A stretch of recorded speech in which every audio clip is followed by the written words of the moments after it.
성도들의 회의가 소집이 됐는데 어떤 목사님이 그러시더라고요. 연휴라고 성가대원들이 다 놀러가서 자기네는 성가대가 안쓰기로 했다고.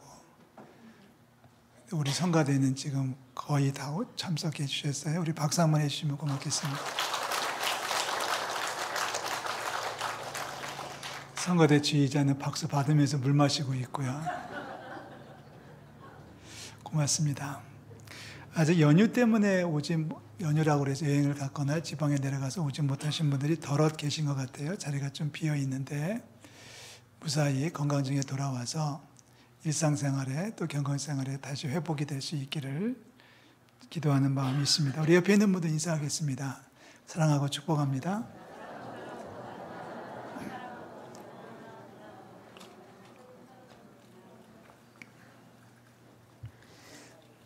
저도 추석을 잘 보내고 왔습니다. 추석을 잘 보내고 왔는데 올해는 좀 마음이 싸했긴 했어요. 왜냐하면 어머님 댁에 가서 형하고 같이 그쪽 가족하고 같이 예배는 드렸는데 어머니는 병원에 계시니까 그래도 그 채취를 맡으면서 예배할 수 있는 게 감사했다. 그러면서 어제 그 금요일 날인가요? 추석이 금요일이었죠? 아침에 가서 예배하고 아침 식사하고 돌아왔습니다. 우리 늘 그런 명절 맞을 때마다 늘 그런 생각을 갖죠. 우리 부모님들을 잘 섬기고 잘 봉양하는 우리 성도들 되시기를 주의 이름으로 축복합니다. 아멘. 그리고 우리 어른들은 위에 분들이 없는 최고의 어른들이 계시다면 우리 손주들을 믿음으로 잘 양육하는 또 우리 어른들이 되시기를 주의 이름으로 축복합니다. 자, 예수님께서 돌아가시고 나서 복음이 확장이 되는 때 결정적 역할을 했던 사람은 사도 바울이라는 얘기를 누누하게 드리죠. 사도 바울이 없었으면 복음이 그렇게 빨리 확장되지 않았을 것이다 하는 사실에 대해서 누구 하나 의심하지 않습니다. 근데 사도 바울이 혼자 한 것은 절대 아니에요. 사도 바울이 그래도 버텨낼 수 있었던 것은, 그 일을 감당할 수 있었던 것은 많은 사람이 옆에서 도와주었고 지원했기 때문입니다. 많은 사람의 도움을 받았던 사도 바울, 그 가운데 결정적인 역할을 했던 사람이 바로 디모데입니다. 디모데에 대해서는 성경이 여러 번 확인하고 있고 소개하고 있는데 아버지는 그리스 사람이었고요. 어머니는 유대 사람이었습니다. 이 사람을, 디모데를 사도 바울이 전도 여행하다가 발견하고 만나게 돼서 이제 그 디모데의 심성이 너무 곱고 그리고 성실하다는 것을 파악한 사도 바울이 이제 부탁을 해서 디모데를 전도팀에 합세를 하게 됩니다. 이제 사도행전 16장 사건인데요. 그러면서 이제 디모데는 바울의 오른팔로, 바울의 신복으로 평생을 동역하게 됩니다. 바울이 갈 수 없을 때 디모데가 대신 갔고, 바울이 해결하지 못하는 문제가 있으면 디모데가 대신 해결해 주었고, 사실 그림자처럼 따라다니면서 바울의 오른팔로서 역할을 했던 사람이 바로 디모데. 그래서 바울은 디모데를 부르면서 영적인 아들이라고 칭하게 되죠. 그리고 더 나아가서 사도 바울이 이제 임종을 눈앞에 두고 있을 때 디모데 전서를 쓰게 되는데 디모데를 부르면서 너 하나님의 사람아라고 부르고 있어요. 아마 교회에서 쓸 수 있는 최고의 호칭은 하나님의 사람일 겁니다. 목사님 하는 것보다 더 중요한 게 하나님의 사람. 그 묘비에다가 누구누구 목사 이렇게 쓰는 것보다 하나님의 사람 누구누구, 이게 훨씬 더 멋지지 않을까 싶어요. 하나님의 사람으로 거듭나는 하나님의 축복이 있기를 주의 이름으로 축원합니다. 함부로 붙이지 못하죠. 하나님의 사람이라고 함부로 붙이지 못하는데, 사도 바울 같은 대사도가 신이 그렇게 불러줬다고 하면 디모데는 굉장한 사람입니다.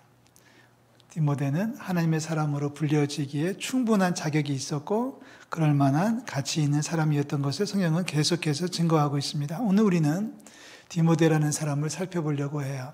특별히 빌립보서에서 사도 바울이 디모데를 이야기하고 있는데 이 디모데를 이야기하는 빌립보서 2장 말씀을 중심으로 해서 바울이 어떻게 디모데를 인정하고 있는지, 바울이 어떻게 해서 디모데를 자랑하고 있는지, 왜 사도 바울이 디모데를 사용할 수밖에 없었는지, 너무나 얼마나 요긴하게 쓰고 있었는지를 살펴보고자 합니다. 우리의 목표는 그거예요.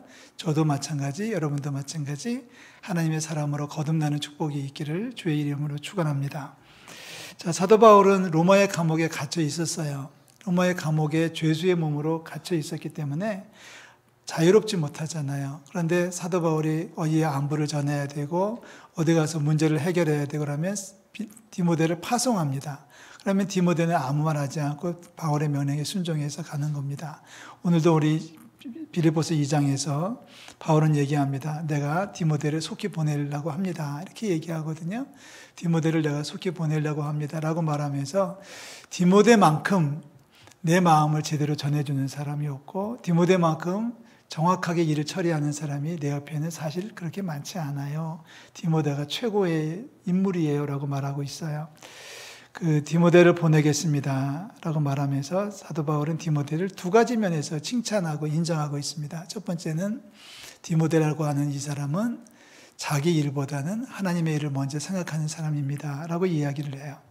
다른 사람들은 다 하나같이 자기 일을 먼저 생각하고 있고 다른 사람들은 하나같이 자기 일을 먼저 챙기는 사람들이라면 디모데는 그게 아니라 먼저 주의 나라와 그의 일을 구하는 사람입니다 라고 이야기하죠.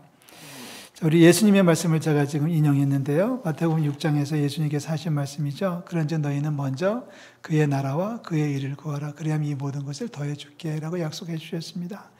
자, 우리는 여기서 한 가지 질문을 던져봐야 되지 않겠습니까? 과연 우리는 내 것이 먼저인가 주님의 것이 먼저인가?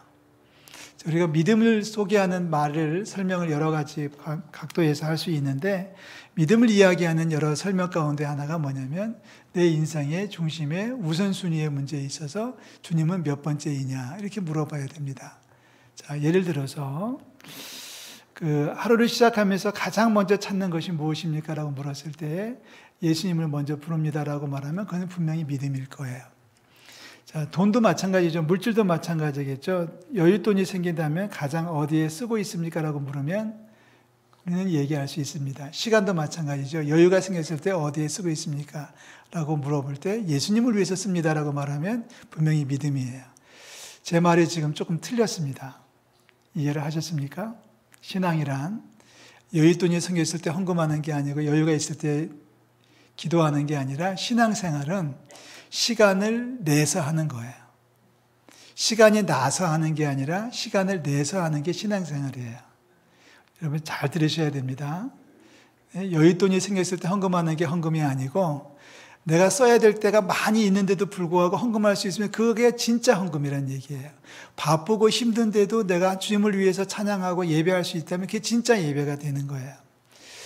그 신앙의 성숙도가 떨어지는 분들, 아직까지 믿음이 자라지 않는 분들은 그렇게 얘기하죠. 왜 지난주에 예배 못 왔어요? 라고 물으면 쉽게 대답합니다. 바쁜 일이 있어서요. 어디 갈 데가 있어서요. 만날 사람이 있어서요. 그 얘기는 뭐예요?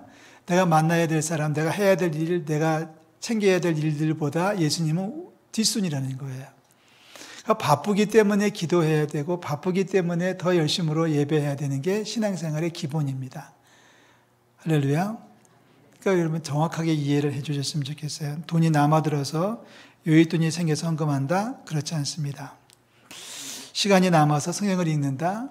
시간이 남는데 성경이나 읽어보지. 이거는 진짜 성경 읽기가 아니라 바쁘지만 말씀이 그리워서 먼저 말씀을 펼쳐 읽는 게 진짜 성경 읽기라는 것을 기억해 주셔야 됩니다. 바로 디모데가 그런 사람이었다는 거예요.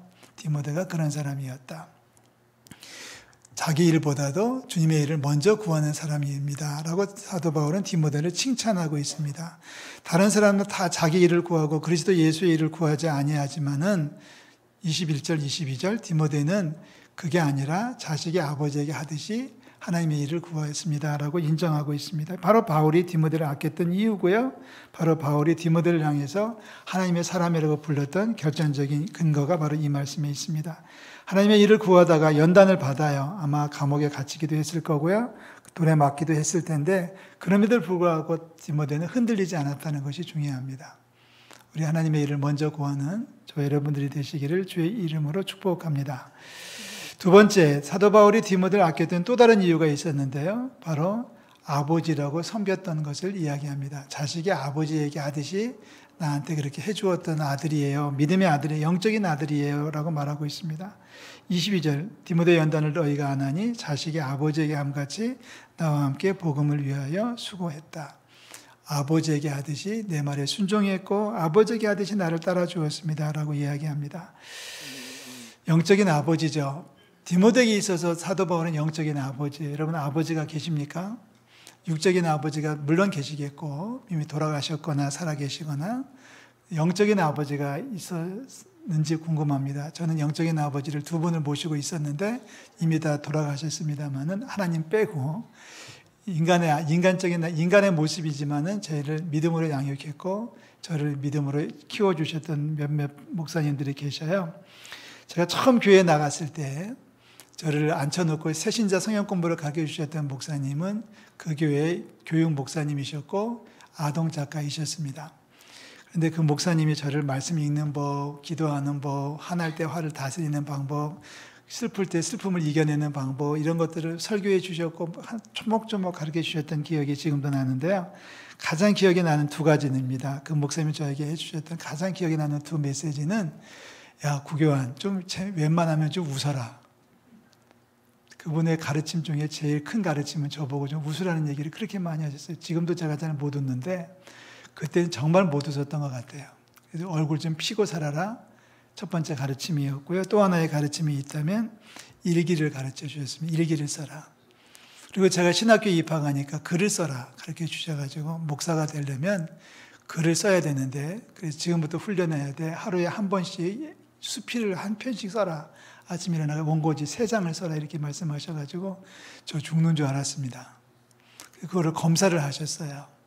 갖다 드리면 당신이 이제 작가시니까 글 쓰는 분이니까 일주일치를 뭐 최소한 5개의 글을 써가지고 갖다 드리면 그걸 가지고 검토를 하시고서 뭐 잘했네 못했네 나아지고 있네 좀 아직도 멀었네 이런 말씀을 주시면서 때로는 야단도 치시고 때로는 칭찬도 해주셨던 기억을 합니다. 몇 년 전에 돌아가셨어요. 그 목사님도 계셨고요. 저를 세례 주었고 저를 결혼식 주례했던 목사님은 저를 보면 맨날 하셨던 말씀 물론 성경 읽어라 기도 열심히 해라 전도해라 이런 말씀은 분명히 계속해서 하셨습니다만 지금도 기억나는 특이한 말씀 중에 하나가 있다면 저를 주례해 주셨던 목사님은 저에게 하셨던 말씀 중에 하나는 편식하지 말아라. 제가 어렸을 적에 편식을 엄청 많이 했었거든요. 그래서 편식하면 안 돼, 그러면 안 돼 하면서 저에게 야채도 먹어야 되고 고기도 먹어야 되고 뭣도 먹어야 되고 가리는 음식이 있으면 안 돼. 근데 사실 그분은 음식을 많이 가렸거든요. 근데 저한테는 그렇게 말씀하셔가지고 저는 배울 때는 그랬습니다. 당신도 가리면서 당신도 식사할 때만 되면 이렇게 꼬박꼬박 이렇게 건져놓고 먹으시면서 저보고는 먹지 못하게 하셨던 그 목사님 지금 돌아보면 감사하고 지금 돌아보면 뵙고 싶은데 이미 몇 년 전에 돌아가신 분들이에요. 자, 우리 영적인 아버지가 있으면 좋겠어요. 할렐루야. 여러분에게 말씀을 가르치고 또한 성경을 이야기해 주는 분들과 좋은 관계를 유지할 수 있기를 주의 이름으로 축복합니다. 반대도 가능하겠죠. 영적인 제자도 두어야 돼요. 영적인 제자도 두어야 됩니다. 며칠 전에 제가 사실 지난 한 주간 동안 저는 개인적으로 많이 힘들었어요.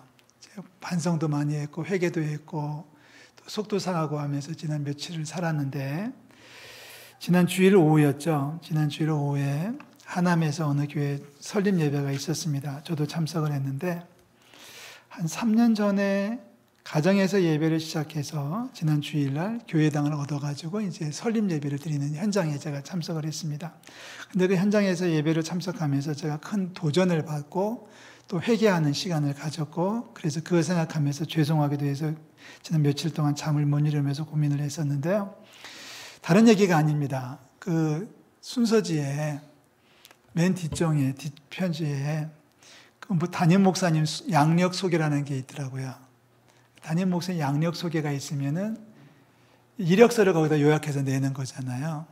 그러면 이제 저 같으면은 고등학교를 어디 나왔고 대학을 어디 나왔고 신대원을 어디서 공부했고 학력이 맨 처음에 들어갈 거고 그 다음에 경력이 있어가지고 뭐를 했고 저는 지금 제 이력서를 보면 이제는 3페이지가 돼요. 경력이 많아졌어요. 나이를 먹으니까.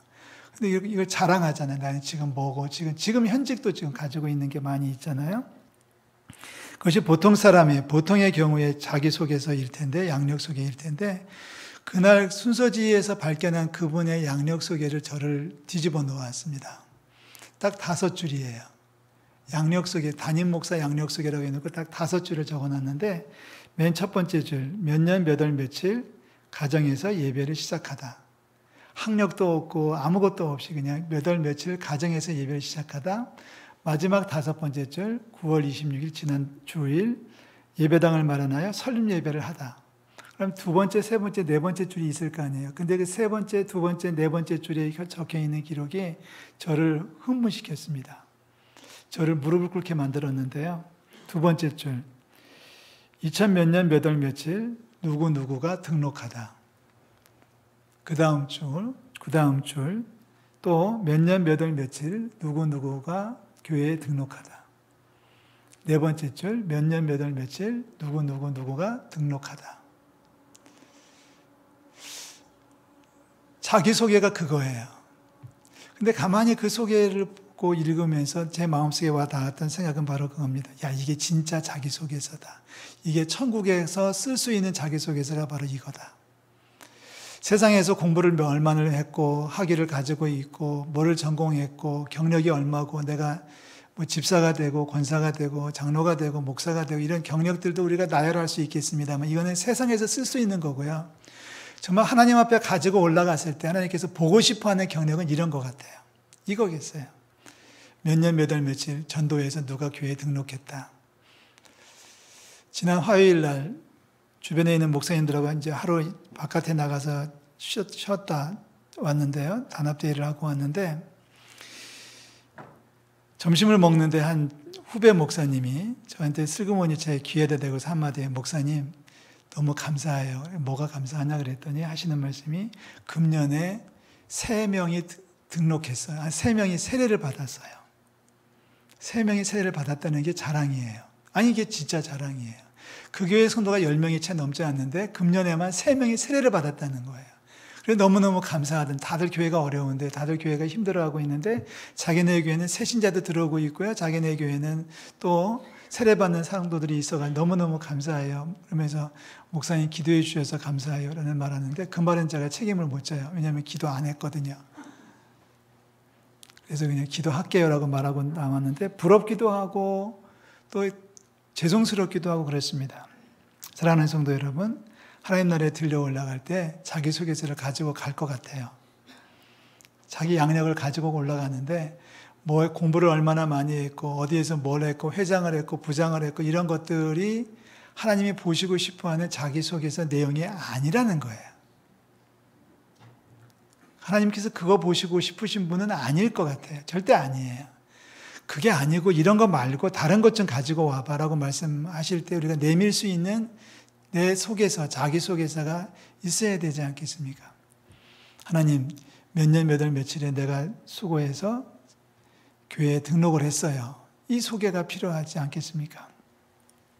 지난번에 어느 교회 장로장례식을 갔었는데요.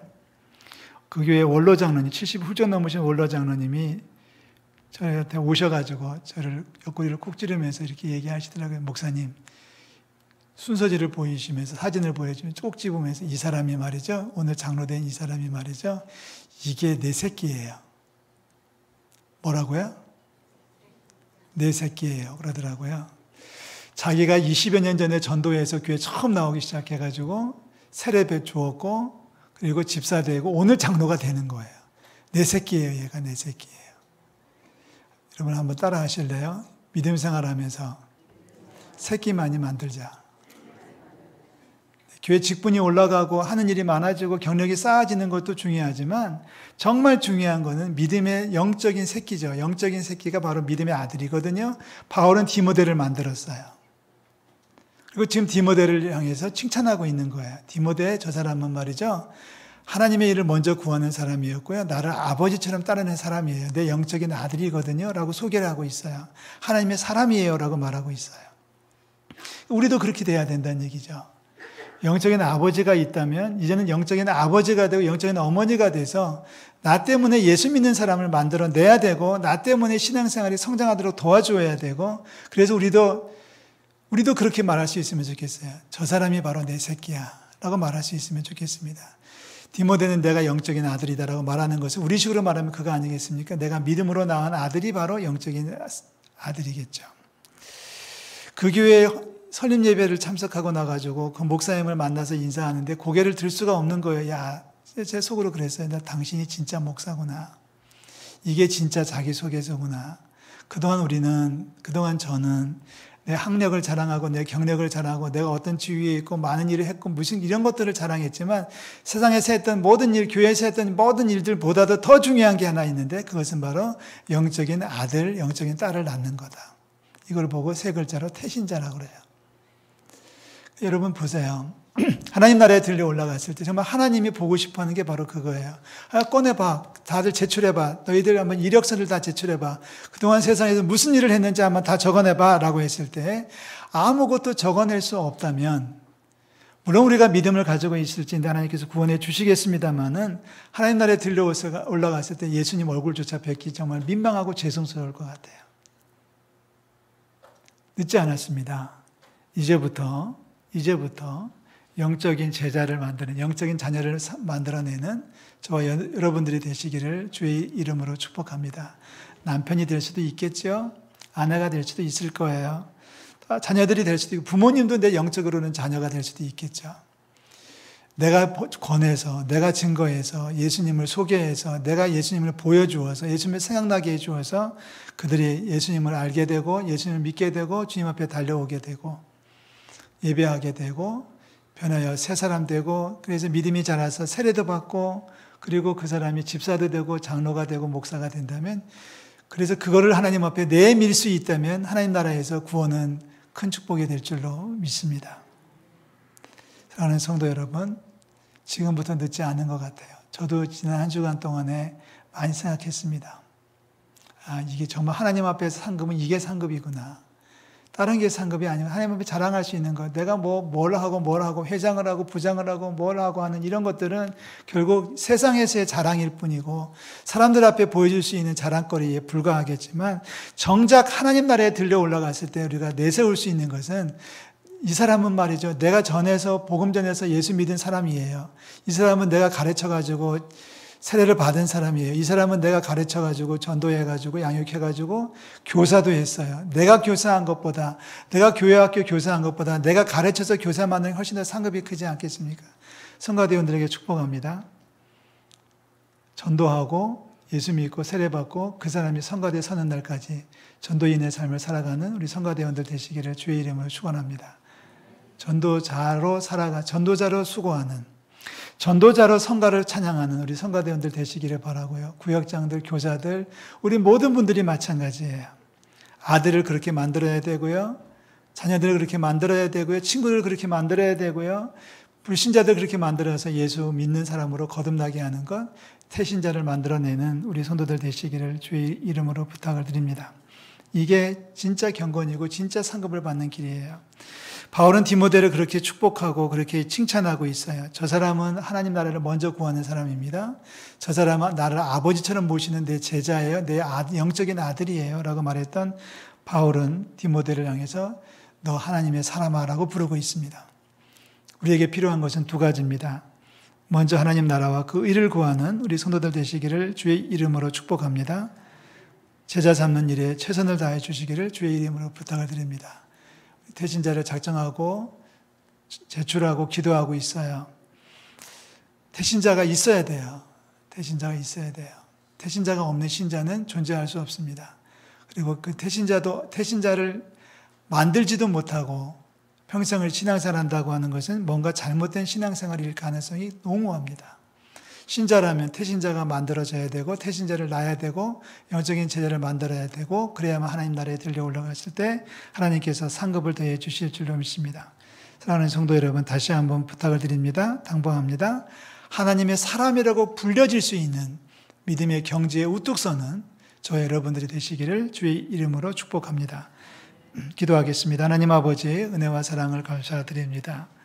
하나님, 내가 예수 믿을 때까지 누군가 나를 위해서 도와주었고 베풀어 주었고 지도했던 분이 있었던 것처럼 이제는 우리가 대신자를 만들어내게 도와주시고 전도하게 하시고 복음으로 양육하는 저희들 되게 도와주시옵소서. 하나님 아버지, 하나님 앞에서 내 인생의 학력과 경력을 자랑하지 말게 도와주시고 아버지와 내가 만들어낸 영적 아들, 딸들이 얼마나 있는지를 자랑할 수 있도록 우리를 감동하사 다스려 주시옵소서. 하나님 아버지, 세상적인 것을 먼저 구하지 말게 하시고 내 것을 먼저 챙기지 않게 도와주시고 먼저 하나님 나라와 그 일을 구하는 저희들 다 될 수 있도록 주님 역사하여 주시옵소서. 우리를 거듭나게 하사 변화시켜 새 사람 만들어 주셨사오니 우리의 믿음이 성장해서 성숙돼서 이제는 하나님의 사람으로 우뚝 설 수 있도록 우리를 다스려 주시옵소서. 예수님 이름으로 기도하옵나이다. 아멘. 다 일어나셔서 마지막 찬송 450장을 부릅니다.